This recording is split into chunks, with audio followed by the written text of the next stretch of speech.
10 ранку Шпиківська селищна рада. Тут, за підрахунками Суспільного, зібралося кілька десятків мешканців Юрківки та Великої Вулиги. У неділю у цих селах були збори з головою селищної ради Миколою Кривоцюком. Тоді ж провели голосування, аби жителі висловилися, кого хочуть бачити старостами. На зборах було більше 200 чоловік. 60% проголосувало з людей за Задорожного Дмитра Володимировича. Приїхали сюди підтримати нашого кандидата Німака Сергія, так як він людина чесна, справедлива, неодноразово до нього звертається за допомогою, він її виконує своєчасно. Вчора напередодні сесії люди дізналися, голова не буде подавати кандидатури, які вони підтримали, розповідає Галина Гонтар. Порахували, що люди – це не люди. Сказали, що вийшли просто якісь бомжі, алкоголіки зібралися в неділю. А ми що, похожі зараз тут на алкоголіків, що ми за нього приїхали? Ми ж не похожі, ми ж теж люди. Питання про реорганізацію сільських рад та формування старостинських округів на порядку денному були з 19 по 29. За них депутати голосували пакетом. Хто за те, щоб прийняти дані рішення за основу і в цілому, прошу голосувати. Хто за? Хто проти? Утримався, рішення прийнято. Далі голосували за положення про старосту. Коли ж дійшла черга до затвердження кандидатур самих старост, голова оголосив, що окрім кандидатів, також запросив підприємців та директорів шкіл, аби ті розповіли про кандидатур.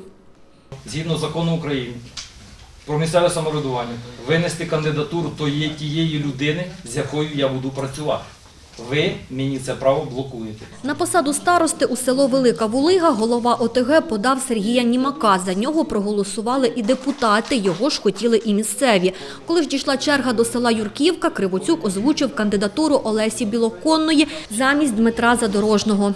Цю кандидатуру жителі Юрківки не підтримують, тож коли її почав представляти місцевий орендар землі, у коридорі щинився галас. Скажіть просто, щоб депутати розуміли, хто це.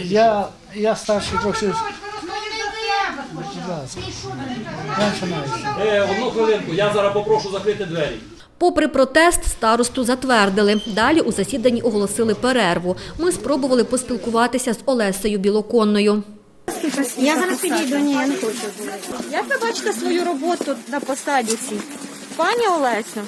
Жінка почала розповідати свою біографію, а потім зірвалася з місця. Більше поговорити з нею нам не вдалося. У цей же час у коридорі прихильники Дмитра Задорожного обступили голову селищної ради Кривоцюка. Ви хочете кричати? Чи народ хоче, щоб далі не грабили село. Голова запропонував обрати 3 представники, з якими він згоден обговорити своє рішення, призначити Білоконну. Але, побачивши нашу знімальну групу, відмовився від перемовин. Ваша компанія, яка зараз знімає це все, скажімо так, не дає можливості нам поспілкуватися. Я представляю Суспільне телебачення.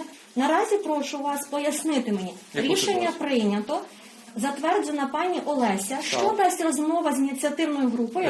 Розмова з ініціативною групою не дасть нічого, тому що рішення прийнято і депутати проголосували. Очільник Центру громади Вінниччини Андрій Кавунець телефоном пояснив, згідно з чинним законодавством, кандидатуру на посаду старости подає голова ради. Тобто голова вносить кандидатуру, рада голосує. Якоїсь участі громадськості на цьому етапі, на жаль, не передбачено. Можемо довго говорити про те, правильно це чи неправильно, але маємо нашу мету.